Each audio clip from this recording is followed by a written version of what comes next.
अपराजिता के 2 वर्ष पूरे हुए, आज आपको सम्मानित किया है, कि क्या कुछ कहना चाहती हैं अपराजिता के बारे में? पहली बात तो मैं अपराजिता को बहुत बहुत बधाई देती हूँ कि उन्होंने 2 वर्ष अपने सक्सेसफुली पूर्ण किए हैं। वो लगातार ऑनलाइन और ऑफलाइन माध्यम से कुछ ना कुछ कार्यक्रम करते ही रहते हैं और ख़ास तौर पे महिलाओं के लिए काफ़ी कार्यक्रम करते हैं। और अपराजिता फाउंडेशन का धन्यवाद कि उन्होंने मुझे शिक्षा क्षेत्र में मेरे किए हुए कार्यों को रिकॉग्नाइज़ किया और मुझे सम्मानित किया है। क्या कुछ कहना चाहते हैं कि अपराजिता और ऊंचाई की बुलंदियों तक पहुँचे और भी लोग उससे जुड़े और अच्छा काम हो अपराजिता के माध्यम से? हाँ, अगर उनकी वेबसाइट नहीं है तो अपनी वेबसाइट बनाएं और मेंबरशिप उससे इंक्रीज़ करें। और मुझे लगता है कि वो कुछ संस्थाओं के साथ अगर जुड़कर भी कार्य करेंगे तो उसमें और गति मिलती है और विस्तृत दायरा भी। जैसा कि आपने अभी कुछ देर पहले कहा था मंच के माध्यम से कि मैं भी अगर मौका मिला तो मैं भी अपराजिता के साथ जुड़कर कुछ अच्छा यूनिक करना चाहेंगे। मेरा professor Sharda Prasad Tiwari memorial trust है। मेरे चाचा थे, वो बहुत एकेडमिशियन थे,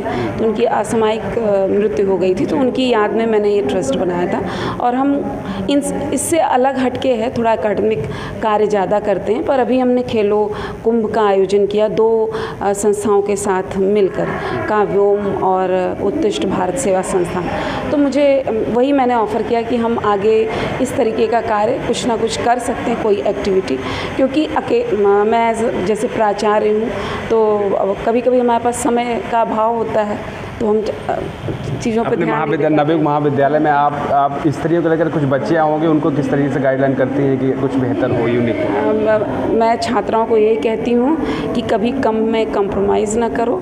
मैंने कभी भी, अब ये ऐसा नहीं कि जो बीएड करते हैं वो गलत करते हैं, पर मैंने कभी छोटा लक्ष्य रखा ही नहीं था। मतलब मेरे हिसाब से उस समय जो लक्ष्य हो सकते थे आज से 25-30 साल पहले, तो मैंने अपना यही था कि या तो मैं सिविल सर्विसेज निकालूंगी और या तो मैं शिक्षा के क्षेत्र में, वो भी हायर एजुकेशन में जाऊंगी।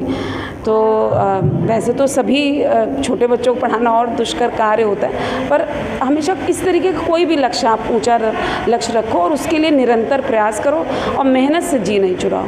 आजकल के युवा भटकाव बहुत है सोशल मीडिया और इस सबसे जुड़े। आपके कितने स्टूडेंट्स होंगे जो आज अच्छी पोस्ट पर हैं, अच्छी संस्थाओं में कार्य कर रहे हैं? एज अ प्रिंसिपल तो अभी मुझे यहाँ 3 साल हुए हैं, पर उसके पहले मेरे स्टूडेंट्स भी करीब 18-20 साल टीचिंग जॉब में भी रही हूँ। तो विभिन्न क्षेत्रों में, कोई स्टैटिस्टिकल ऑफिसर है, कोई पीसीएस क्वालिफाइड है, कोई ज़्यादातर जो महिलाएं होती हैं वो शिक्षा के क्षेत्र में जाना चाहती हैं। 3 सालों में कुछ ऐसा हुआ? हमारे यहाँ जैसे कि एक बेस्ट प्रैक्टिसेस के रूप में एसबीआई ने हमें सैनिटरी पैड मेकिंग मशीन दी थी, तो हमारे यहाँ की टीचर्स को और कुछ स्टूडेंट्स को ट्रेन किया। अब वो कड़ी के रूप में बना हुआ है और वो एक दूसरे को ट्रेन कर रहे हैं। और हमारे यहाँ सैनिटरी पैड कॉलेज बनाता है, उसको हमने नव केयर करके नाम दिया। स्लम एरियाज़ में एनएसएस के माध्यम से 2-3 बार ऐसे डिस्ट्रीब्यूट किया है। आज 50+ की जो महिलाएं थी यहाँ पर, उन्होंने काफ़ी अच्छा सांस्कृतिक कार्यक्रम किया। क्या कुछ कहता है, ऐसा एक एनर्जी देखने को मिली 50+ महिलाओं में? बहुत, मैं तो उनको बधाई दूंगी। और अभी तो मंच पे मेरे साथ जो सम्मानित हुई हैं वो 59 ईयर्स की हैं, धावक हैं, तो उनसे भी बहुत कुछ सीखने का अवसर मिलता है। और ऐसे मंचों से, ऐसे कार्यक्रमों में आकर हम एक दूसरे को देखकर भी बहुत कुछ प्रेरणा ले सकते हैं। और सीखने की कोई उम्र नहीं होती है, हमेशा हम किसी भी पद पर हों, किसी भी उम्र में हों, हमको किसी ना किसी से कुछ सीखने को मिल ही जाता है। अपने कॉलेज की कुछ बच्चे हैं, जो बच्चियाँ हैं, उनके लिए क्या कुछ कहना चाहते हैं? क्या कुछ राजधानी लखनऊ को एक मैसेज देना चाहते हैं? मैं स्टूडेंट्स से तो यही, अभी जैसा मैंने कहा कि मेहनत से जी नहीं चुराना चाहिए। सोशल मीडिया गलत नहीं है, बस उसका सकारात्मक प्रयोग आप करिए। हमारी ही स्टूडेंट हैं और उनमें वो प्रतिभा थी और वो हम लोग देखते थे, और आज वो अपनी प्रतिभा के माध्यम से ग्रेजुएशन करने के बाद ही अपने आप को एंगेज किए हुए हैं। आगे वो बहुत नाम कमाएं। ऐसे ही सभी स्टूडेंट्स जो हैं, सभी के लिए मेरी आशीर्वाद कहूँगी, अब तो शुभकामनाएँ भी हैं, आशीर्वाद भी हैं।